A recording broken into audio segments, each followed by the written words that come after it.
Nous avons reçu les principaux candidats depuis le 1er avril. Il y a un certain nombre de projets, et notamment le 23 mai, où vous vous retrouverez avec d'autres candidats.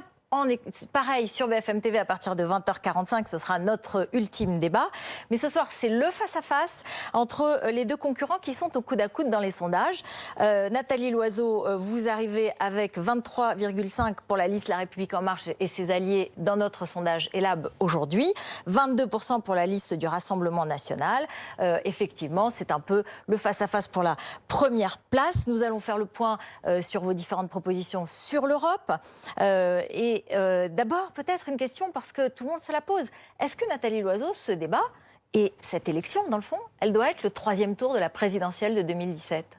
Je ne crois pas. Je crois que pour les Français, ce qui est important, c'est qu'on puisse représenter leurs intérêts, leurs attentes, parfois leurs inquiétudes, au Parlement européen, que la place de la France soit plus forte en Europe.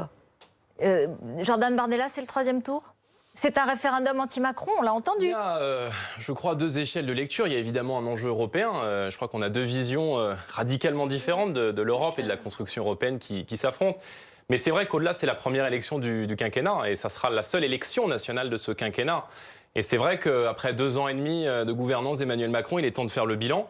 Nous l'avons dit, les Français qui sont en colère et qui sont descendus nombreux dans les rues du pays doivent profiter désormais de ces élections européennes pour se faire entendre. Et vous voulez un vote sanction en quelque sorte? Et pour en faire en réalité un référendum. Si on est d'accord avec la politique d'Emmanuel Macron, eh bien on ira voter pour la liste de La République En Marche. Si somme toute on considère que la politique qu'il conduit est une politique d'injustice fiscale, d'injustice sociale, de mépris à l'égard des Français, eh bien il faut voter pour la seule liste qui est capable d'arriver en tête et de mettre un coup d'arrêt à la politique d'Emmanuel Macron, à savoir celle du Rassemblement national. Comment réagissez-vous? Je crois que ce sera aussi l'occasion de faire le bilan de ce que le Front National a fait depuis 5 ans au Parlement européen. 5 ans d'obstruction, 5 ans de vote négatif et contraire au discours qui est tenu en France, et 5 ans de difficultés pour le Front National au Parlement européen, où il n'a pas très bonne réputation. Le Front National ou le Rassemblement National dit aujourd'hui on arrive. En fait, vous êtes là, nous arrivons au Parlement européen. Vous avez donc deux niveaux et on va en parler. Avant d'entrer dans le détail de vos propositions européennes, il y a quand même un élément d'actualité ce soir, puisque dans une interview, Angela Merkel, la chancelière allemande, confie avoir une relation dans laquelle il y a avec Emmanuel Macron, dans laquelle il y a des différences de mentalité, des différences dans la compréhension des rôles, que les relations ne sont pas détériorées, mais qu'il y a des temporalités différentes. Donc, bon, elle a connu Jacques Chirac, Nicolas Sarkozy, François Hollande, mais c'est le seul auquel elle dit on n'est pas tout à fait d'accord. C'est vrai que depuis 2 ans, la voix de la France est revenue dans l'Union européenne. C'est vrai que depuis 2 ans, Emmanuel Macron porte une vision pour l'Europe, une vision de progrès, une vision qui est contre le statu quo. Vous assumez cette forme de différence, de divergence? Mais alors, cette différence, elle est même utile parce que on part de cultures politiques qui sont très différentes entre l'Allemagne et la France. Et quand nous arrivons à nous mettre d'accord, ce qui est souvent le cas, ça prend du temps, ça demande des efforts, mais ça permet de faire avancer l'Europe. Ce que je regrette aujourd'hui, c'est que l'Europe n'avance pas assez vite, alors que la marche du monde, elle, s'est accélérée. Mais ça va entre Angela Merkel et Emmanuel Macron ou pas? Écoutez, nous faisons ensemble un avion de combat, un char de combat. Nous nous sommes mis d'accord sur le budget de la zone euro. L'Allemagne vient de rejoindre l'initiative qui avait été lancée la semaine dernière par le président de la République sur le climat. Donc, à chaque fois que nous pouvons avancer ensemble, c'est pour le bien de l'Union européenne. Mais il y a aussi un rythme qui est celui de l'Allemagne, qui est celui d'un gouvernement de coalition, qui est celui d'une chancelière qui a déjà annoncé que c'était son dernier mandat. C'est un rythme plus lent qui n'est peut-être pas suffisant pour répondre aux défis d'aujourd'hui. Jordan Bardella, comment réagissez-vous? Écoutez, au-delà des éléments de langage, je crois qu'il y a une réalité, c'est que jamais la France n'a été aussi isolée sur la scène européenne. Emmanuel Macron s'est fâché avec les pays de l'Est, avec la Hongrie, avec la Pologne, qu'il a traité d'esprit fou.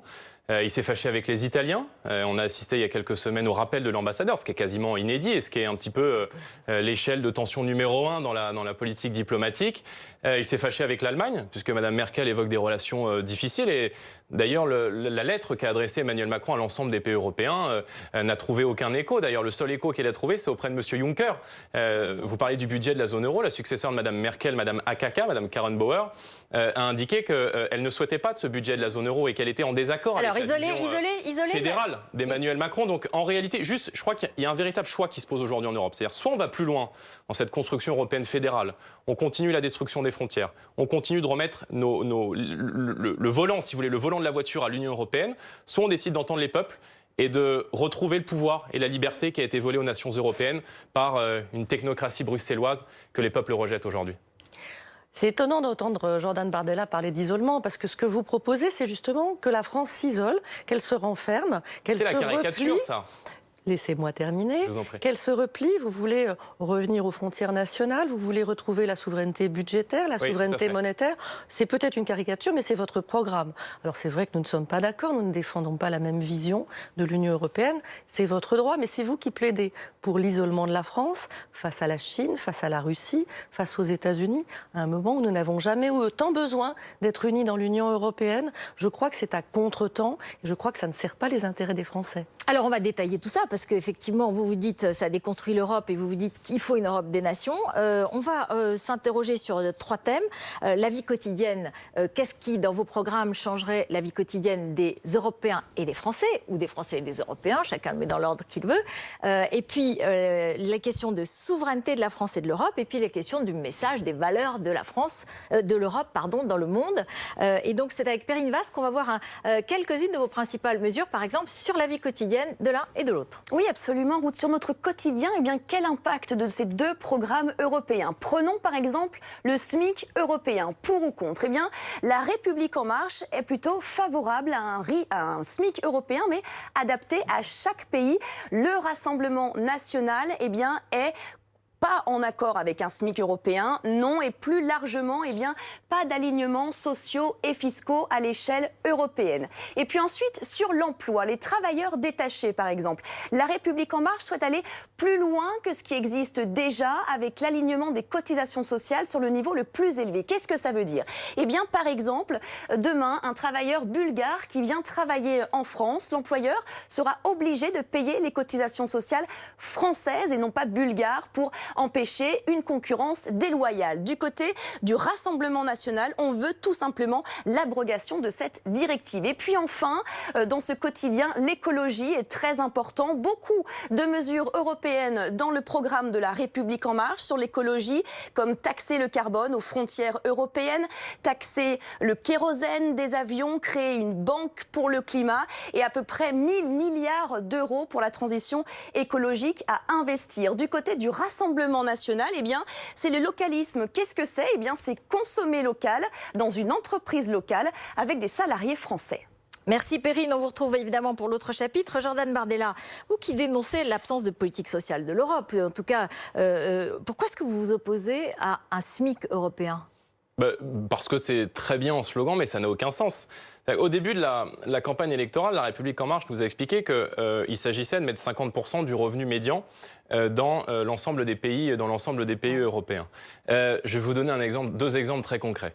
En France, 50% du revenu médian reviendrait à avoir un SMIC de 800 €.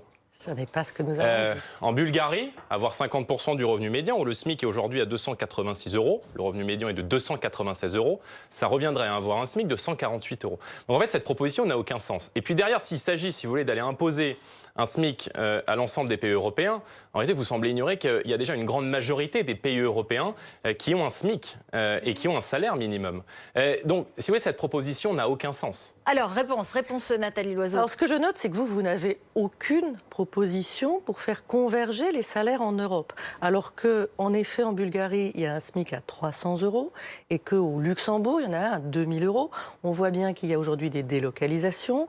On parlera tout à l'heure peut-être des travailleurs détachés. Il y a une concurrence entre travailleurs en Europe. Ce que nous proposons, c'est une convergence vers le haut. Il n'a jamais été question de baisser le SMIC français, naturellement non.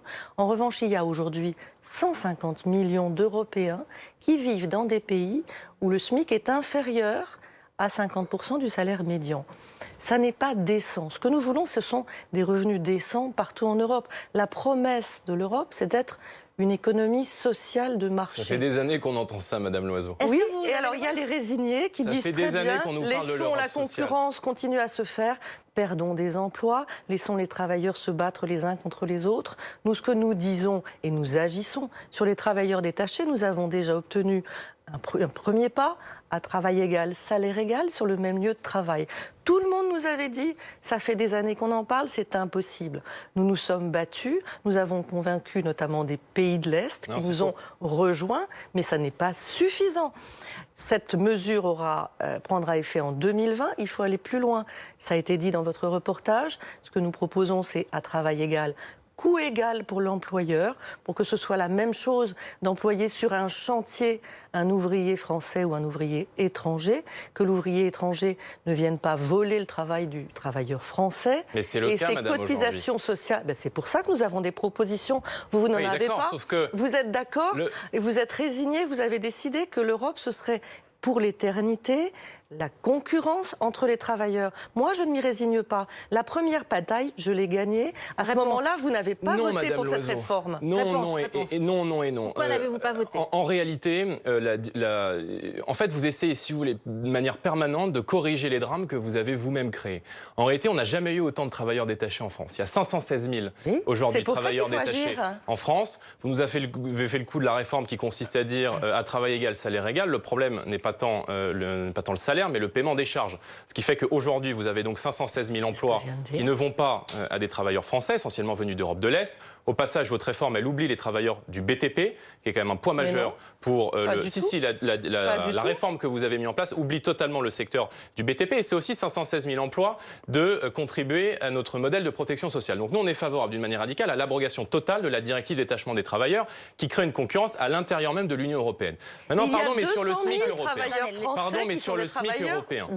Madame Loiseau, pardon, mais sur le SMIC européen.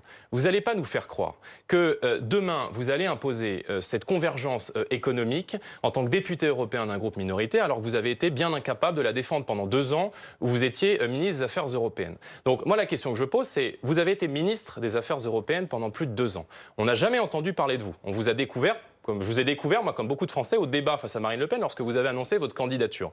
À quel moment vous avez défendu les intérêts de la France en 2 ans ? À quel moment vous avez lutté contre la concurrence déloyale, qui est aujourd'hui insupportable pour nos travailleurs ? Elle est insupportable à l'intérieur de nos frontières avec la directive détachement des travailleurs, qui continue, parce que le problème, c'est que le principe va continuer, et que des entreprises vont continuer d'aller chercher des travailleurs à l'Est, et ce modèle, en réalité, il crée une concurrence déloyale pour l'ensemble de nos travailleurs. Alors, et puis une concurrence, évidemment, à l'extérieur avec les accords de libre-échange, et j'espère qu'on aura l'occasion d'y revenir. Bien sûr. Si on tient notre temps, on parlera de tout. Allez. Monsieur Bardella, je comprends que vous vous intéressez aux affaires européennes depuis que vous avez été assistant parlementaire. Donc si vous y êtes intéressé, vous m'avez vu à Strasbourg tous les mois me battre précisément pour obtenir ce premier pas sur la réforme des travailleurs détachés. Et ce premier pas, il inclut tous les secteurs, bien évidemment.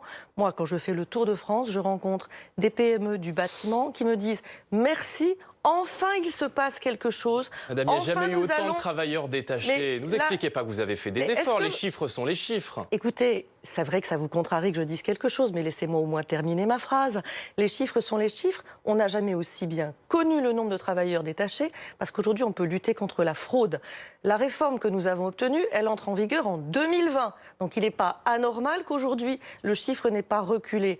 Les travailleurs du BTP, les routiers... Demain, toujours demain. Mais encore demain. C'est fait. Vous vous êtes abstenu. Mais non, vous avez madame, mais le problème, il ne faut pas corriger la directive détachement des travailleurs. Il faut la supprimer.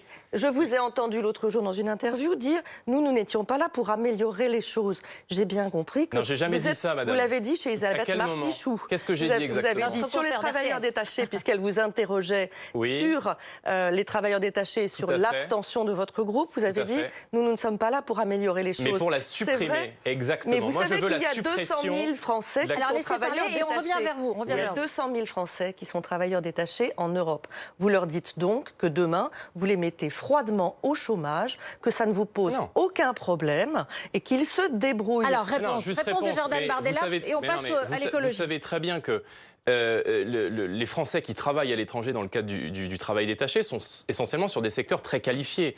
Donc, ça n'est pas vrai. Donc, si, tout à fait. Non, et donc, en Belgique, ce travail en Allemagne continuera. La réalité, si vous voulez, c'est que les Français, aujourd'hui, ils ont le sentiment d'une absence totale de protection au sein de l'Union européenne. Ils ont l'impression d'être mis en concurrence avec la terre entière. À la fois, c'est vrai avec la directive détachement des travailleurs, je le parais dans le secteur de l'Est, à tel point qu'on l'a appris il y a quelques jours, que la Roumanie était en discussion avec le Pakistan pour faire venir 500 000 travailleurs pakistanais au sein de la Roumanie, partant du constat que un cinquième des travailleurs roumains étaient partis à l'étranger et en partie notamment dans le cadre du travail détaché. Donc les autorités roumaines ont répondu en riant, Madame Le Pen, les entreprises les unes contre les autres, où vous jetez les Français les uns contre les autres, moi ce modèle je n'en veux plus. Je veux remettre un peu d'ordre, je veux arrêter la concurrence internationale déloyale qui aujourd'hui a tué nos entreprises, qui est en train de tuer nos agriculteurs, qui est en train de tuer notre industrie. On a perdu des centaines de milliers d'emplois industriels ces 10 dernières années à cause des politiques que vous avez soutenues, de ce libre-échange total qui consiste à ouvrir nos frontières à la terre entière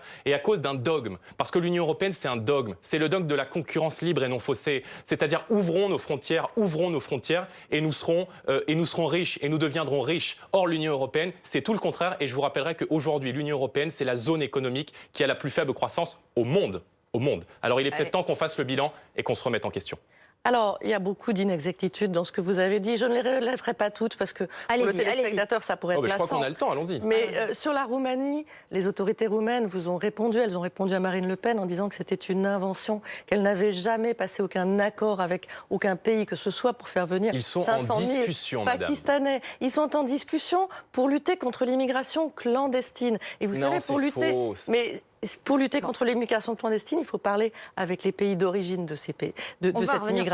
Mais c'est vrai. De la désinformation. Mais c'est deux sujets totalement différents.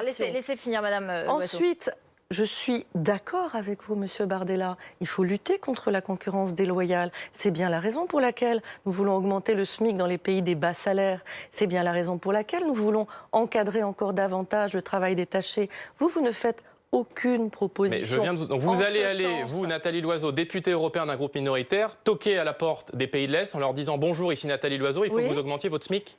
Évidemment, parce que... Mais il n'y a jamais eu autant de disparités, madame. Vous ne mettrez pas au même niveau d'harmonisation des pays comme la Bulgarie et la France. Soyez un petit peu crédibles. Il se trouve qu'un certain nombre de pays sont vos alliés et qu'effectivement, ils ont un modèle social de dumping et qu'en réalité, nous, on a des alliés en baissant les bras, vous les soutenez. Ces pays, si nous les avons convaincus sur le travail détaché, ces pays, pour beaucoup d'entre eux, sont au plein emploi. Ils manquent de main-d'œuvre. Il y a des centaines de milliers de Hongrois qui ont quitté la Hongrie. Aujourd'hui, en Slovaquie, les entreprises se disputent les ouvriers parce qu'il n'y a plus assez de travailleurs qualifiés. Ils sont partis à l'ouest. Comment les faire revenir? En augmentant les salaires, en augmentant la protection sociale. Ces pays, je les ai visités plus d'une fois. Ils ont commencé à augmenter les salaires. Moi, je ne baisse pas les bras. Moi, j'ai envie de protéger les travailleurs français, sérieusement. Vous avez l'air plutôt obsédé l'écologie. Par le sort des travailleurs de l'Est, quand moi, je m'intéresse d'abord, effectivement, à l'emploi de nos compatriotes. Alors, on va parler effectivement, aller créer de l'emploi en Bulgarie, c'est bien sympathique sur le papier. La réalité, c'est que nous avons 6 millions de chômeurs aujourd'hui dans notre pays. Pour eux que je me bats. Et que le modèle de libre-échange que vous défendez en soutenant la directive détachement des travailleurs et en accompagnant tous les traités de libre-échange est une véritable machine à chômage. On a compris l'écologie. C'est un des thèmes aussi qui est très présent dans votre programme, Nathalie Loiseau. Vous l'évoquez aussi, Jordan Bardella.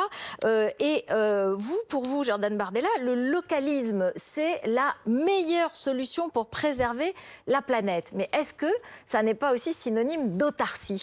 Non, au contraire.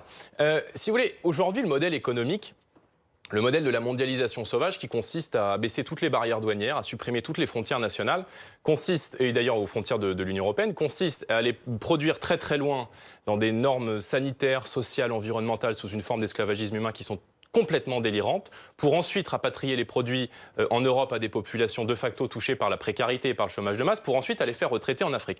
Moi, je pense que ce modèle, c'est le pire ennemi de la planète. Alors, aujourd'hui, on ne fera pas d'écologie sans frontières. Et pour faire de l'écologie, il faut revenir au bon sens. Nous, par opposition à ce globalisme, on défend, c'est vrai, le localisme, c'est-à-dire, si vous voulez, produire, consommer, retraiter sur place. Pouvoir produire en France tout ce qu'on peut raisonnablement produire. Je vous donne un exemple pour qu'on soit très concret. Oui, parce qu'après, on va nous, on veut par le patriotisme économique, que dans le cadre de la la restauration des collectivités publiques, dans les cantines de nos collèges, de nos écoles, de nos lycées.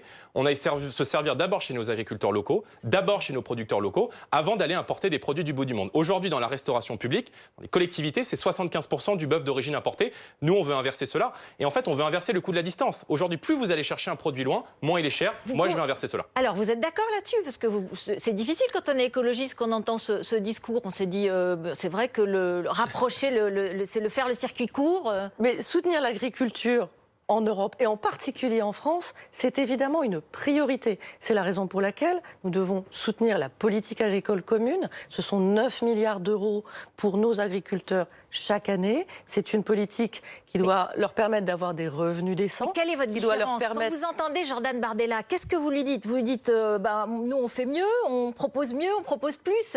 Qu'est-ce que vous dites quand il dit que le système du libre-échange ne permet pas l'écologie? Que vous soutenez d'ailleurs. Hein. Ne permet pas l'écologie. Je dis simplement que le libre-échange, c'est aussi des exportations pour nos agriculteurs, pour nos producteurs de vin, de spiritueux, de produits laitiers, pour nos producteurs.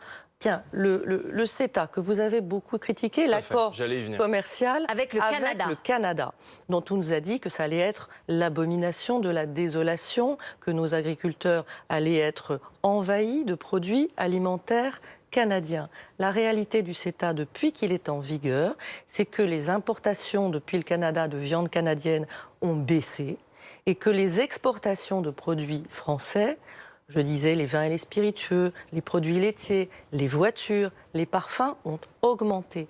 Nous sommes les gagnants de cet accord de libre-échange. Ce sont des statistiques, ce sont des faits. Ça n'est pas une opinion, ce sont des statistiques. Et sur l'écologie, nous y gagnons. Il faut conquérir des marchés. Nos agriculteurs, moi quand je vais en Saône-et-Loire voir un agriculteur, il me dit deux choses. Il me dit, je pense à l'Europe le matin, parce que sans l'Europe, il n'y aurait plus d'élevage en France. Il me dit aussi, j'ai besoin de marchés pour développer mon activité.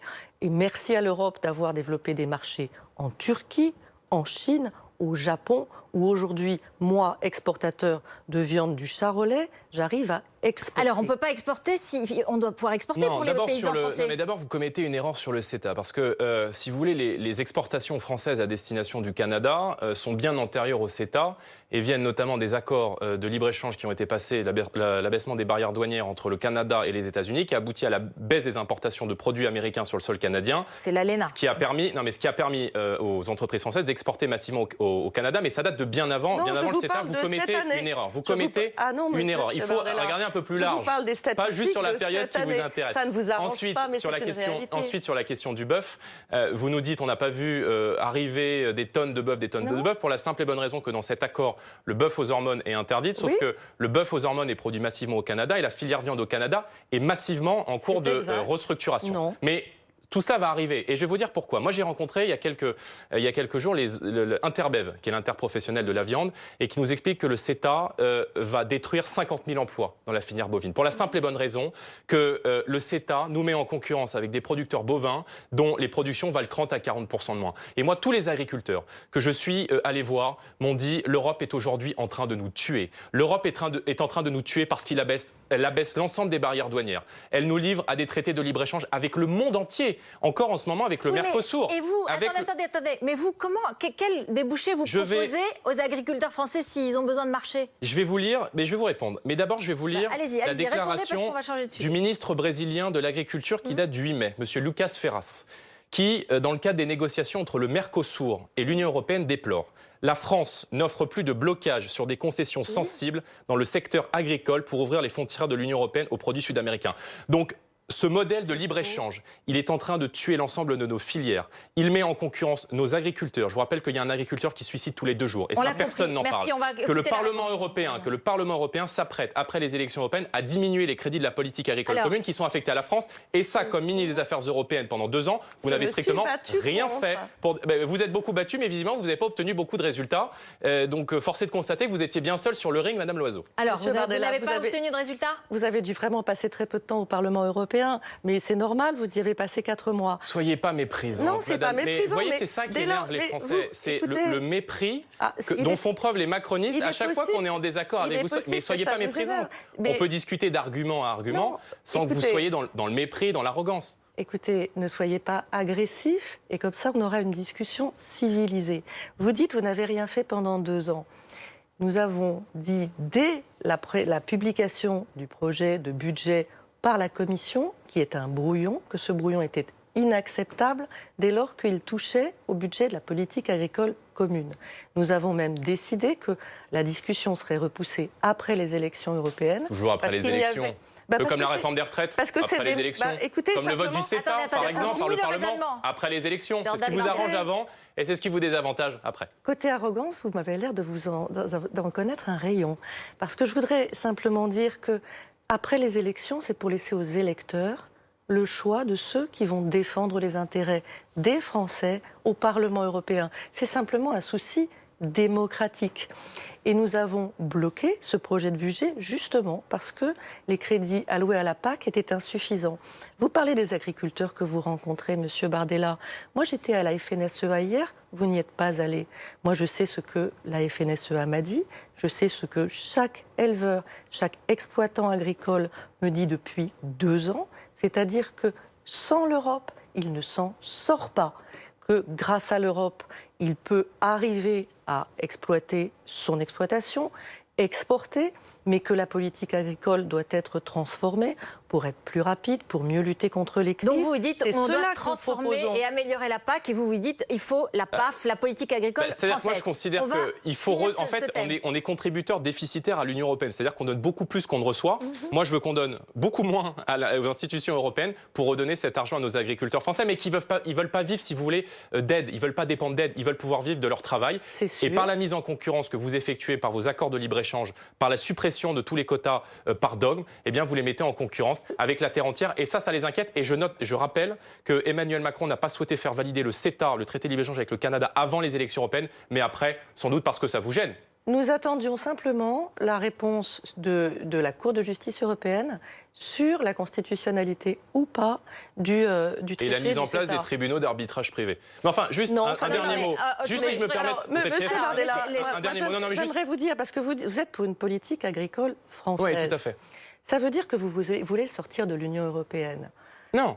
Alors, je ne sais pas comment on fait une politique agricole française contre l'ensemble des États membres de l'Union européenne. Dites-le, c'est un choix. Non, mais certains de vos opposants sont plus clairs que vous. Monsieur Philippot dit qu'il veut sortir de l'Union européenne. Il nous reproche de ne pas vouloir en sortir et vous me reprochez de vouloir en sortir. Alors il faut vous mettre d'accord. Une politique agricole française, ça veut dire que vous renoncez à une politique européenne, ça veut dire que vous voulez sortir de l'Union européenne. Ça veut dire qu'en matière agricole, je pense qu'il en va de la souveraineté alimentaire de la France et que compte tenu de l'échec total de la PAC, qui aide les très gros mais qui tue les très petits, eh bien, je pense qu'il faut effectivement renégocier tout ça. Mais pardon, mais quand on appartient à un parti politique européen, la LDE, qui reçoit des donations privées de Monsanto et de Bayer, franchement, au niveau défense des petits agriculteurs, on repassera. Monsieur Bardella, vous savez que nous n'appartenons à aucun parti politique européen. Vous appartenez à la LDE. Non, monsieur Bardella. Madame, vous avez déjà commis ce mensonge. Vous avez déjà commis ce mensonge. C'est vous qui répétez la désinformation. Vous avez déjà... vous avez été très bien formé les éléments de langage. Le modem appartient à avec lequel vous êtes en alliance et dans le LDE. Vous avez déjà commis ce mensonge. Non, Madame Elkrief, le modem appartient au Parti démocrate européen, pas au parti ALDE. Nous n'avons rien à voir avec Il y a une différence entre le parti et le groupe. Exactement. Il y a une différence entre le parti et le groupe. Je vais vous répondre. Vous avez déjà commis ce mensonge lors du premier débat que nous avons eu sur une chaîne concurrente. Mais vous répétez un mensonge éternellement, ça ne devient pas une vérité. Madame Loiseau, j'ai une question pour vous. J'ai une question pour vous. Monsieur Riquet, qui est candidat sur votre liste en 16e position. Monsieur Arthuis, qui est député européen La République En Marche. Il ne siège pas au sein de la LDE ? Monsieur Arthuis, il siège au sein d'un groupe qui s'appelle la LDE. Ça ne veut pas dire que ça n'a rien à voir avec le parti auquel vous faites allusion. Mon parti et la liste que je défends a pris des engagements, chaque colistier individuellement. Pourquoi vous fuyez le sujet, Madame Loiseau? Je vous pose une question très simple. Monsieur Riquet, vous me dites que vous n'appartenez pas à la LDE. Monsieur Riquet, qui est 16e sur votre liste, il appartient bien aujourd'hui. Il n'appartient pas au parti ALDE. Il siège bien au sein de la LDE. C'est clair, la réponse est donnée. Il n'appartient pas au parti ALDE. Vous répétez un mensonge 10 fois, ça ne devient pas une vérité, Monsieur Bardella. Tout le monde s'apercevra que vous avez menti et que vous avez menti une deuxième fois. Alors, autre sujet, parce que les Français iront vérifier. Un petit peu technique pour nos... Mais bon, c'est très simple. Vous appartenez. Et d'ailleurs, même Monsieur Guérini, qui est le patron de La République En Marche, était présent au lancement de la LDE. Mais monsieur, est-ce vrai ou est-ce faux? Monsieur Bardella, vous continuez à confondre. Mais n'essayez pas de faire des parti, Madame Loiseau. Mais vous continuez à confondre un parti et un groupe. Alors voilà. Je finis par demander ce que vous avez fait. Loiseau Je finis par me demander ce que vous avez fait au Parlement. Non, c'est fini, j'ai dit c'est fini. Vous confondez des choses qui n'ont rien à voir. On parle, c'est à la suite, effectivement. On va passer aux questions de souveraineté qui ne sont certainement pas anodines et qui sont très importantes et qui vont susciter d'autres débats. Perrine Vasse, quelles sont les propositions des uns et des autres? Eh bien, écoutez, déjà, deux visions très différentes de la souveraineté. Pour La République En Marche, une souveraineté européenne. Pour le Rassemblement National, une souveraineté nationale. Alors, concrètement, dans le détail, au niveau des frontières, sans surprise, La République En Marche souhaite sauvegarder Schengen, mais en renforçant tout de même les frontières européennes. Et puis, souvenez-vous, La République En Marche avait expliqué qu'il souhaitait passer de 1500 à 10 000 gardes-côtes et gardes-frontières de Frontex. Mais en fait, c'est une mesure qui existe déjà, qui a été votée au Parlement européen mi-juin et qui sera mise en application en 2027. Du côté du Rassemblement National, eh bien, c'est le retour des frontières nationales, renforcer les frontières nationales et les frontières européennes, mais c'est surtout la fin de l'espace Schengen au bénéfice des accords entre États. Pour ce qui concerne les traités commerciaux maintenant, La République En Marche souhaite mettre fin au traité de libre-échange pour les États qui ne respectent pas les accords de Paris sur le climat, comme les États-Unis par exemple. Au niveau du Rassemblement National, eh bien, on souhaite remplacer le libre-échange par le juste échange. Au niveau de la monnaie maintenant, là encore, sans surprise, le Rassemblement de La République En Marche eh bien, souhaite garder l'euro, faire de l'euro une monnaie internationale de référence contre le tout dollar. Le Rassemblement National, et ça c'est plutôt nouveau, depuis la présidentielle 2017, souhaite bien rester dans l'euro. Et puis pour l'OTAN, enfin, La République En Marche souhaite rester dans l'OTAN, même s'il souhaite eh bien, endurcir un petit peu la défense européenne avec avancer peut-être vers une armée européenne. Au niveau du Rassemblement National, il souhaite sortir de l'OTAN en créant des liens bilatéraux avec d'autres pays, comme par exemple la Russie. Nathalie Loiseau, commençons peut-être par la politique migratoire. Vous avez eu une phrase sur mon plateau la semaine dernière qui a fait polémique. On n'entre pas en Europe, dites-vous, quand on n'est pas invité. Vous maintenez ? La phrase était un petit peu plus longue que ça. Ce que j'ai dit, c'est qu'on fait la différence entre les réfugiés que nous devons accueillir parce que c'est l'honneur de l'Europe. Le droit d'asile a été inventé en Europe. Accueillir ceux qui fuient la guerre et ceux qui fuient la persécution, c'est notre honneur et nous devons d'ailleurs les accueillir mieux que nous ne le faisons aujourd'hui. Nous voulons une politique européenne de l'asile. En revanche, s'agissant de l'immigration économique illégale, nous devons renforcer notre capacité à lutter contre cette immigration économique illégale en renforçant les frontières extérieures de l'Union européenne. Votre reporter a parlé de Frontex, l'agence de garde-côtes et de garde-frontières. C'est vrai que le Parlement européen a voté pour le renforcement à 10 000 hommes de Frontex, mais simplement en 2027. C'est trop tard, il n'y a pas de temps à perdre. Quelle année ? Il faut pouvoir le faire. La Commission a dit 2020. Si elle est capable de le faire, il faut le faire le plus vite possible, parce que si nous voulons lutter contre l'immigration européenne, économique illégale, si nous voulons lutter contre les réseaux de passeurs, c'est avec une solidarité entre Européens. On ne peut pas dire que l'on va reposer sur le bon vouloir d'un garde-frontière, qu'il soit espagnol, qu'il soit bulgare, qu'il soit slovène ou qu'il soit polonais. Nous avons besoin d'avoir la certitude que partout, notre frontière extérieure est bien protégée. Ça suffit, Jordan Bardella ? Et si vous voulez, on entend ça à chaque élection. On va mettre des frontières à l'Europe. Alors en échange, on abaisse les frontières nationales et puis on rétablit des frontières à l'Europe. La réalité, c'est que ce 26 mai, ça sera aussi un référendum sur l'immigration. Parce que votre gouvernement, il a battu absolument tous les records d'immigration. 262 000 titres de séjour par an, 50 000 mineurs isolés, 400 000 personnes présentes de manière clandestine dans notre pays, les demandeurs d'asile, donc certains qui obtiennent l'asile dont une majorité ne l'obtient pas et n'est donc pas reconduit à la frontière, puisque la Cour des comptes nous explique que 95% des déboutés ne sont pas reconduits à la frontière. Ils continuent donc de rester sur le territoire national, de bénéficier d'un certain nombre de prestations sociales aux frais du contribuable. Moi, je considère aujourd'hui en matière migratoire qu'il faut rétablir des portes à la Maison France. Quand on rentre chez soi le soir, on a une porte, on l'ouvre, on la ferme, pas un mur, pas un barbelé, ça c'est votre caricature. Moi je considère qu'il faut rétablir des portes, qu'il faut rétablir des frontières nationales, qu'il faut rétablir des frontières qui protègent.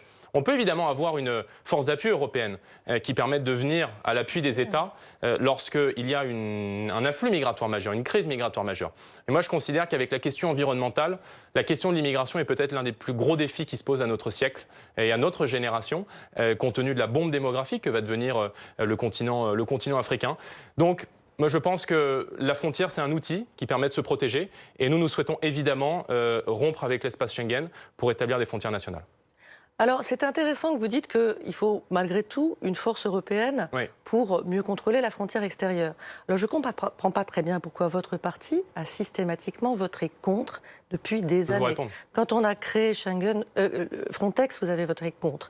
Quand on a essayé de mettre en place un système qui permet d'identifier à l'entrée dans l'Union européenne, à la frontière Schengen, les demandeurs d'asile, pour mieux pouvoir raccompagner ceux qui ne relèvent pas de l'asile, pour pouvoir aussi lutter contre le terrorisme. Vous avez voté contre. Non, on a voté pour ça, raté. Non, vous avez voté. C'est le SIS, le système d'information Schengen, on a voté pour. Vous avez voté contre. Non, on a voté pour, madame. L'identification, vous avez voté contre. Quand il a fallu renforcer les moyens... Arrêtez les fake news, madame. C'est vous, normalement, le chasseur de fake news dans la République en marche. C'est vrai que vous avez une certaine spécialité et je n'ai pas envie d'entrer en compétition avec vous, je vous rassure. Donc aujourd'hui, vous nous dites le contraire de ce que vous faites à Strasbourg et à Bruxelles. C'est dommage, mais c'est très souvent le cas. Ce que vous nous dites aussi, c'est que vous voulez sortir de Schengen. Ça veut dire à nouveau que contrairement à l'image bienveillante que vous voulez donner, ou en tout cas apaisante, vous voulez sortir de l'Union européenne. Vous nous avez dit... Mais je vous ai déjà dit non, madame Loiseau. Ben oui, mais tout ce que vous dites... Vous pouvez le répéter en boucle, mais tout ce que vous dites, ça n'en fera pas une vérité. A comme conséquence que vous sortez de l'Union européenne.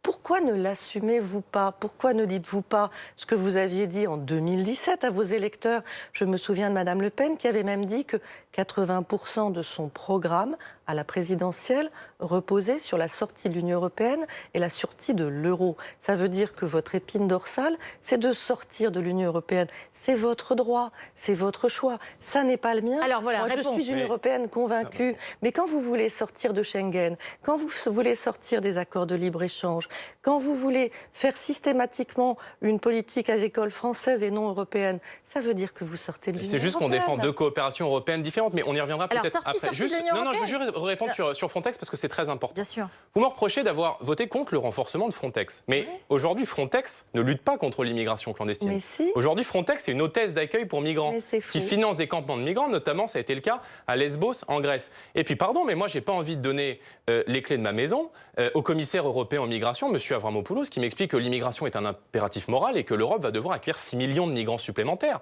J'ai pas envie de donner les clés de ma maison à Mme Mogherini, qui est la chef de la diplomatie européenne et qui nous a dit en 2015 que l'islam politique dans les sociétés européennes devait faire partie du tableau. Donc, que vous vouliez remettre les clés de chez vous à ces gens-là, c'est votre problème. Mais moi, en tout cas, je ne le souhaite pas. Monsieur Bardella, Frontex... Une hôtesse d'accueil pour migrants, qui finance des campements de migrants. 350 vols de reconduite dans leur pays d'origine par an, c'est-à-dire à peu près dérisoire par jour. Dérisoire. Oui, parce qu'il y a 700 personnes dans Frontex. C'est bien la raison pour laquelle nous demandons à ce qu'il y en ait 10 000. Mais c'est déjà le cas en plus. Vous proposez des choses qui sont déjà mises en place par la Commission européenne et qui arriveront en 2027. Mais c'est inexact. Donc, justement, c'est beaucoup trop tard. Et vous votez contre. Nous demandons que dès 2020, il puisse y avoir ces 10 000 hommes pour faire beaucoup plus et qu'il puisse y avoir une entraide européenne. Parce que Frontex ne fonctionnera que s'il y a des effectifs, que s'il y a des moyens matériels. Ça veut dire que si les Européens se mettent d'accord entre eux. Mais j'ai une question pour vous, vous avez tiré Bardella. à boulet rouge contre tous les gouvernements qui prenaient des mesures de fermeté contre l'immigration, contre Matteo Salvini, contre Viktor Orban, Matteo Salvini contre la Pologne. Matteo Salvini est votre allié. Tout à fait. Il est au pouvoir et il a des résultats qui sont bien meilleurs que ceux d'Emmanuel Macron, il faut bien le dire. Matteo Salvini a demandé à ce qu'il y ait relocalisation des migrants qui sont sur le sol italien partout dans l'Union européenne et notamment en France. C'est votre allié. Donc vous allez lui dire oui. Madame, vous connaissez mal le dossier. Répondez à ceux qui donnent des leçons de morale, comme vous, par exemple. Mais non. Laissez répondre M. Bardella, s'il vous plaît. Laissez répondre M. Bardella. Alors, elle a posé deux questions. Elle vous demande si c'est une sortie européenne cachée, en quelque sorte. Mais non, mais j'ai déjà répondu. On a déjà répondu. Deuxièmement, je veux juste finir sur la question de l'immigration et on reviendra peut-être sur les institutions ensuite. ensuite. Si vous voulez, M. Salvini, il a répondu avec fermeté, avec des gens qui lui donnent des leçons, comme Emmanuel Macron, qui nous dit on ne veut pas accueillir des migrants, on ne veut pas accueillir l'Aquarius, par exemple, sauf s'il passe par l'Espagne. Et c'est vrai que Matteo Salvini, vous avez raison d'en parler, parce qu'il a eu des résultats très concrets sur l'immigration. Depuis qu'il arrive au pouvoir, il a fait baisser de 95% le nombre de débarquements. C'était juste, cette fermeté, c'était avant son arrivée au pouvoir. C'est la politique oui, du c'est avant quand ça gouvernement vous arrange et c'est après les élections quand ça vous arrange. Mais non, monsieur Bardella, cette forme de... le nombre d'entrées en Italie a été divisé par 10. En 2017, monsieur Salvini n'était pas au pouvoir et vous n'avez pas hésité à me couper. Je peux terminer ? Matteo Salvini, il a pris des mesures de fermeté contre la question de l'immigration, avec notamment une politique dissuasive, en raccompagnant de manière systématique les bateaux de migrants qui arrivent en Italie. Je vous rappelle que l'Italie a accueilli 700 000 migrants sur ses côtes depuis 2013. Et je crois que cette fermeté à l'égard de l'immigration, c'est aussi une forme d'humanité. Parce que, si vous voulez, ceux qui sont les responsables des morts de la Méditerranée sont tous ces gens, tous ces belles âmes qui appellent à un accueil massif des migrants, qui expliquent à ces personnes qu'ils peuvent venir dans l'Union européenne, que ce territoire est un Eldorado alors que nous n'avons plus rien à leur offrir et que nous allons leur faire bénéficier d'un certain nombre de prestations sociales, que nous allons leur trouver du travail alors que malheureusement nous n'avons plus rien à offrir. Donc moi je prône effectivement une politique dissuasive d'immigration. Je pense qu'il faut couper le robinet, qu'il faut évidemment rétablir des frontières nationales et qu'il faut arrêter de distribuer, si vous voulez, des aides qui rendent notre pays extrêmement attractif pour des gens qui viennent de l'étranger. Salvini l'a fait en Italie, ça a des résultats. Et pardon, mais vous tirez à boulet rouge contre tous les gouvernements qui prennent des mesures contre l'immigration. C'est vrai que Salvini, avec qui Emmanuel Macron a eu un vocabulaire très dur, il nous a parlé de lèpre populiste.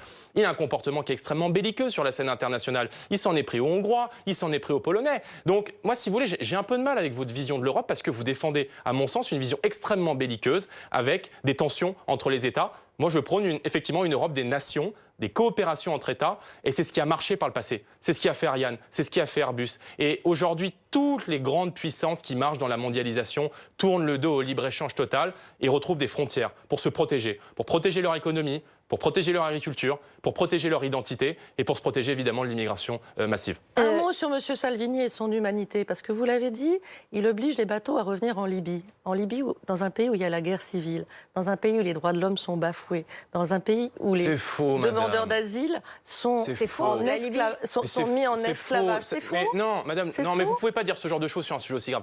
Mais il veut que le droit de la mer soit respecté. Et effectivement, quand des ONG comme SOS Méditerranée, d'ailleurs, je suis heureux que votre ministre de l'Intérieur, Christophe Castaner, soit venu sur notre position en confirmant que les ONG avaient des rôles de complicité avec les passeurs. Quand on va chercher des bateaux, non, c'est Castaner qui l'a dit, quand on va chercher des bateaux à 20 km des côtes libyennes pour ensuite les ramener sur le sol européen, alors que le droit de la mer voudrait qu'on aille dans le port le plus proche, c'est-à-dire essentiellement, c'est-à-dire dans le port le plus proche, dans le port sur le plus proche, c'est-à-dire tout à fait, c'est-à-dire à Sousse ou à Sfax en Tunisie. Juste une question complémentaire. Donc, attendez, Madame Loiseau. Il faut les secourir et les raccompagner vers leur pays de départ. Comment vous faites si les pays d'origine ne veulent pas les accueillir ou en tout cas qu'il n'y a pas d'accord avec eux? Comment, concrètement, dans votre programme européen, vous faites? Ça s'appelle de la diplomatie. Et je pense qu'il faut aujourd'hui conditionner les aides au développement à des politiques migratoires qui permettent à ces populations de se maintenir. Il faut quand même rappeler que le chaos qui a été créé dans un certain nombre de pays, la diplomatie française en est en grande partie responsable. Parce que c'est nous qui sommes allés notamment déstabiliser la Libye avec l'appui Votre réponse, oui, non, mais c'est très important. Si, c'est très important. Et je pense effectivement qu'il faut conditionner les aides au développement, au maintien de ces populations dans leur pays de départ. Mais vous savez, je crois que l'immigration, c'est un drame pour tout le monde. Je vous posais juste une question. Voilà, j'ai une dernière question sur les traités commerciaux, Madame Loiseau. Ouais. Vous voulez poser des conditions aux traités, par exemple avec les États-Unis, au respect des normes environnementales. Bien évidemment. Mais est-ce que vous n'êtes pas toute seule? Est-ce que vous n'allez pas vous retrouver avec des Suédois, des Allemands et d'autres pays qui veulent pas, qui veulent un traité avec les États-Unis, qui veulent pas du tout poser des conditions? Le président de la République a agi avec fermeté lorsqu'il a dit qu'il refusait un mandat pour négocier avec les États-Unis si les États-Unis sortent de l'accord de Paris. Il a fait passer le climat avant le commerce parce que l'urgence climatique est plus importante que les autres. Maintenant, il nous revient de convaincre et pour le faire pour négocier avec les États-Unis, est-ce qu'on se divise et est-ce qu'on y va un par un comme le préconise M. Bardella C'est vous qui êtes isolé aujourd'hui. C'est l'Union européenne dans son ensemble qui fixe des conditions pour pouvoir négocier et signer et ratifier un accord de libre-échange avec les États-Unis. Moi, je vous le dis, au Parlement européen, je refuserai de ratifier un accord avec les États-Unis si les États-Unis sont sortis de l'accord de Paris. Parce que l'urgence environnementale, l'urgence climatique, elle est plus importante que tout. Et parce qu'on ne peut pas considérer qu'on luttera contre le réchauffement climatique en mettant des frontières. Le dérèglement climatique, il ne sait pas ce que c'est qu'une frontière. C'est au niveau européen, massivement, qu'il faut pouvoir agir. Pourquoi vous soutenez le CETA alors Pourquoi vous soutenez le CETA? Il y a un gros... Enfin, pardon, mais le gouvernement avait commandé un rapport auprès d'un groupe d'experts qui nous indiquait les conséquences dramatiques du CETA, l'accord de libre-échange avec le Canada, sur l'environnement. Alors pourquoi est-ce que vous continuez de soutenir le CETA? Moi, c'est la question que je vous pose aujourd'hui. Mais vous voulez mettre fin au commerce international. Mais non, mais répondez, arrêtez de faire des pirouettes à chaque fois. Je réponds et ne m'agressez pas et ne criez pas. Vous êtes a priori appelé à être député européen. Vous pouvez apprendre à écouter les autres, Monsieur Bardella. Arrêtez d'être Ça serait agréable. Le mépris, Madame Écoutez, Loiseau. quand vous me criez dessus, je ne vous dis pas que je trouve ça personne ne vous crie dessus, Madame Loiseau. Personne ne vous alors crie on va dessus. écouter sa réponse, Monsieur Bardella. On va écouter la réponse de Nathalie Loiseau et vous répondrez. Quand vous voulez du localisme, vous nous dites qu'il faut tout produire à côté de chez nous. Pas tout. Mais vous déformez complètement la réalité. Écoutez, vous êtes dans la caricature. Bon, écoutez, faites un monologue. Mais Monsieur Bardella... vous ne voulez pas débattre. Vous arrivez avec vos fiches préparées, vous récitez vos éléments de langage. Non, mais vous récitez vos éléments de langage. Qui vous a dit qu'il s'agissait de tout produire ici? Je vous ai expliqué tout à l'heure que le localisme consistait à produire tout ce qu'on peut raisonnablement produire. Il y a des produits dont on dépendra toujours. Mais je veux dire que dans les cantines de nos enfants, eh bien, allons chercher des produits chez nos agriculteurs locaux avant d'aller en importer. Rien ne nous en empêche. Et c'est d'ailleurs ce que la loi française préconise, puisque nous voulons plus de 50% de la restauration collective avec de l'alimentation de qualité et a priori locale. Vous n'avez rien inventé et ça n'a rien à voir avec les élections interdit par la réglementation européenne. Mais pas du le tout, patriotisme économique au nom de l'appel d'offres européen est interdit par la Commission européenne. Mais vous savez, Monsieur Bardella, que nous gagnons des appels d'offres, que nos entreprises dans l'Union européenne gagnent beaucoup d'appels d'offres, que ça crée énormément d'emplois pour les Français et que si demain nous fermons nos marchés publics aux entreprises européennes, mais elles en feront autant. À nouveau, vous sortirez de l'Union européenne et nos employés français auront leurs yeux pour pleurer parce que Veolia, parce que Vinci et beaucoup d'autres gagnent en permanence des appels d'offres ailleurs dans l'Union européenne. Ce sont des entreprises qui créent des emplois en France. Et vous voulez aller à l'encontre de ça. Réponse Jordan Bardella. Madame, ce que vous décrivez comme une situation à venir est en fait la situation présente. Et effectivement, j'assume. Et je considère que dans la commande publique, eh bien, il faut que nos entreprises, que nos agriculteurs, que nos éleveurs aient la priorité. Voilà. Et pardon, hein, mais c'est ce que font toutes les grandes puissances du monde. Vous savez qu'aux États-Unis, 2/3 des marchés publics américains sont réservés aux entreprises américaines. Vous savez qu'au Canada, 80% des marchés publics sont réservés aux entreprises canadiennes. Vous savez qu'en Chine, les marchés publics chinois sont quasiment infranchissables quand les nôtres sont ouverts à la terre entière. Et donc, j'ai le sentiment, si vous voulez, de dépendre simplement un peu de bon sens. Nos compatriotes, ils attendent un peu de bon sens. Il faut qu'on les ferme alors. Mais vous avez raison, mais notre niveau de puissance aujourd'hui, c'est l'Union européenne. Dans 10 ans, il n'y aura plus un seul État de l'Union européenne parmi les 10 grandes puissances mondiales. Pour être une puissance face à la Chine, face aux États-Unis, face à l'Inde, face à la Russie, ça n'est pas la France seule qui pourra négocier, c'est l'Union européenne. Et c'est à cet échelon seulement que nous pourrons nous faire respecter, protéger notre modèle économique, protéger notre modèle social, protéger nos valeurs environnementales. Alors on va venir aux valeurs. La réponse, on ne peut pas faire seul. La réponse, c'est que tous ensemble, on est plus fort. Évidemment, de poser de manière naïve, ça fait des années qu'on entend ça. Et c'était déjà d'ailleurs le slogan des militants du oui à Maastricht en 92. Oui. La réalité, c'est que l'Union européenne, aujourd'hui, c'est tout le contraire. Qu'elle organise la concurrence déloyale, on en a largement parlé, qu'elle organise la rivalité entre les États, qu'elle supprime l'ensemble de nos frontières. Et il y a, si vous voulez, les États-Unis réussissent parce qu'ils sont une nation. La Chine réussit parce qu'elle est une nation. Le Japon réussit parce qu'il est une nation. Or, il n'y a pas une nation européenne. Il y a des nations européennes qui parfois ont des intérêts effectivement, c'est vrai, divergents en matière économique. Mais il y a des pays beaucoup plus petits que nous qui se portent mieux dans la mondialisation. La Suisse, juste à côté de nous, se porte bien mieux que nous dans la mondialisation au niveau de ses exportations, quand nous avons des déficits commerciaux majeurs depuis des années. Donc l'Union européenne, aujourd'hui, c'est l'impuissance collective. Moi, je ne veux pas détruire l'Europe, parce que je considère que l'Europe n'est forte que par ses nations, et que plus on a approfondi l'Union européenne, plus on est allé encore plus loin dans le fédéralisme européen, plus l'Europe s'est affaiblie en réalité. Et on en viendra juste après, mais je considère moi qu'il faut une Europe des nations, une Europe des coopérations, parce qu'aujourd'hui, 95% des pays du monde maîtrisent leurs frontières et sont souverains dans leur politique économique. Alors, quel message, quelle valeur Perrine Vasque, on va conclure avec ces thèmes. Tout à fait. Et là encore, des valeurs très différentes. Et Jordan Bardella vient de le dire. Pour le Rassemblement national, qu'est-ce que l'Europe ? C'est l'Europe des nations. Pour la République en marche, c'est l'Europe des solutions. Alors, quand on demande aux deux partis, s'il existe un peuple européen, la République en marche répond oui. S'unir dans la diversité. Le Rassemblement national répond non. Pas un, mais des peuples. Alors quand on demande concrètement ce que représente l'Europe pour la République en marche, c'est 70 ans de paix, c'est la démocratie, la prospérité. Et avec le pacte Simone Veil qu'ils veulent proposer, c'est harmoniser vers le haut les droits des femmes. Pour le Rassemblement national, cette fois, qu'est-ce que l'Europe ?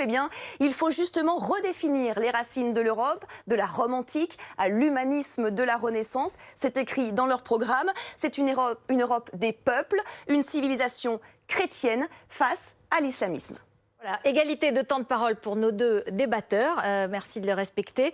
Quel message doit porter l'Europe dans le monde ? Vous avez eu aujourd'hui une phrase catégorique dans le Monde en disant « Marine Le Pen et ses amis ont en commun une grande amitié pour la Russie de Vladimir Poutine. C'est le groupe Poutine de Parlement européen qu'ils veulent constituer. » Je suis troublée parce que vous vous appelez le Rassemblement national. Manifestement, rassembler en Europe, ça n'est pas tout à fait votre objectif. Mais national, ça l'est encore moins. Parce que je vois Madame Le Pen, depuis quelques jours, faire le tour de l'Europe, fréquenter des gens que, franchement, je ne fréquenterais pas avec beaucoup de plaisir. Enfin, vous faites le tour de l'Europe aussi, quand vous étiez ministre des Affaires européennes. Ah, quand j'étais ministre, attendez, quand vous êtes ministre, c'est votre travail. Pas pendant la campagne, visiblement, ce qui démontre que vous êtes assez isolé sur la scène européenne. Écoutez, la semaine dernière, à Strasbourg, il y avait 12 partis européens progressistes. Non, justement pas. Justement pas, qui nous disaient qu'ils voulaient avec nous constituer un nouveau groupe au Parlement européen. Donc je vous rassure, nous allons bien. En revanche, quand je vois Madame Le Pen à côté d'un Estonien qui dit que pour lui, black must go back. Qui dit que pour lui, une femme... veulent rentrer, c'est la traduction de cette phrase de ce ministre estonien. Qui dit que pour lui, une femme de plus de 27 ans qui n'a pas d'enfant est un déchet pour la société. Qui a dit ça, madame ? Je m'inquiète, monsieur Bardella. Qui a dit qu'une femme de plus de 27 ans... de l'Intérieur... Non, le ministre de l'Intérieur n'a pas dit ça, non, madame. Non, ce n'est pas le ministre de l'Intérieur qui l'a dit. Voilà, merci et il l'a dit différemment. Et d'ailleurs, il conteste les propos. Donc, avant de diffuser des fake news, vérifiez-en la Mais est-ce que cet Estonien faisait un signe suprémaciste blanc ? Non mais ça n'a rien à... Non mais n'importe quoi. D'accord. N'importe quoi. Très objectivement, n'importe quoi. Et en l'occurrence, le parti dont on parle est au pouvoir. C'est le parti Écreux. Et il gouverne d'ailleurs avec vos alliés centristes qui sont exactement membres de la LDE, je vous le rappelle. Mais dans votre logique, où si vous voulez, il faut faire la guerre à tout le monde, il faut déclencher des crises diplomatiques avec tous les États, là, vous êtes en plein dans le mille. Moi, je considère que l'Europe a oublié ce qu'elle était. Pour moi, l'Europe, si vous voulez, ça ne se résume pas à 60 ans de construction politique. Je considère que l'Europe, c'est avant tout une civilisation qui a inventé les nations. Et aujourd'hui, l'Europe, elle se fait sans les nations. Mais faire l'Europe sans les nations, c'est faire l'Europe sans l'Europe. Vous savez ce que disait Paul Valéry ?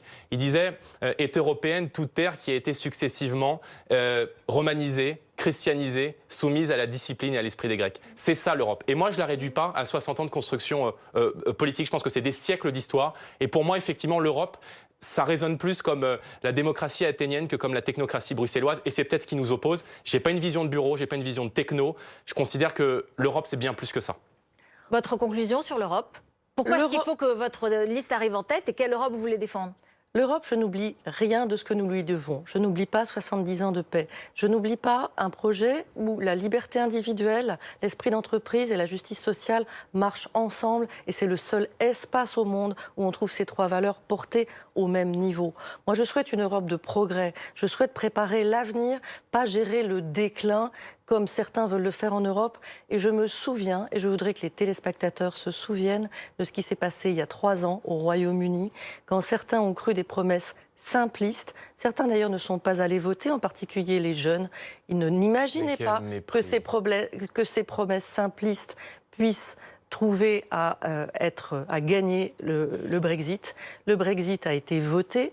Depuis, les Britanniques font tout pour le repousser tellement ils comprennent que c'est une catastrophe. Les jeunes Britanniques ont compris qu'on leur avait volé leur avenir. Je n'ai pas envie que ça arrive aux jeunes Français. Mais quel Le mépris, mot de la quelle fin. arrogance. Ce que vous appelez comme des gens qui ont cru des promesses simplistes, c'est le peuple britannique.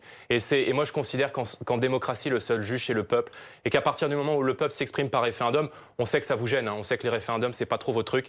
Eh bien, je considère qu'il doit avoir le dernier mot. Et c'est peut-être ce qui nous différencie. C'est que moi, dans l'Europe que je défends, ce sont les peuples qui ont le dernier mot. Et moi, je pense que la politique avec bon sens, ça doit être au service des peuples et pas au service d'intérêts privés. Et c'est aussi ce qui se jouera le 26 mai dans les urnes. Vous méprisez les peuples ?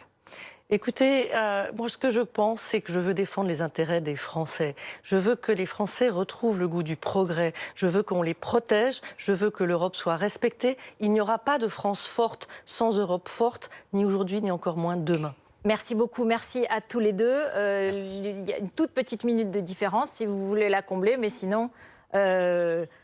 Oui, 30 en un mot, 30 secondes. évidemment, les Français vont voter le 26 mai. Ils voteront sur tous les enjeux européens dont on a largement parlé. Mais je pense que si Emmanuel Macron arrive en tête de ces élections européennes, il s'est beaucoup impliqué dans le cadre de cette campagne. Alors il se sentira légitimé dans l'arrogance, le mépris qu'il a exprimé à l'égard des Français et évidemment dans la politique qui est la sienne. Merci beaucoup à tous les deux. Rendez-vous jeudi prochain pour le débat avec 11 candidats en tout cas, en direct sur BFM TV à 20h45. Merci beaucoup à tous les deux d'avoir été face à face pour cette rencontre et cette discussion sur les sujets européens. Je vous en remercie. C'est tout de suite le 20h politique avec Alain Marchal.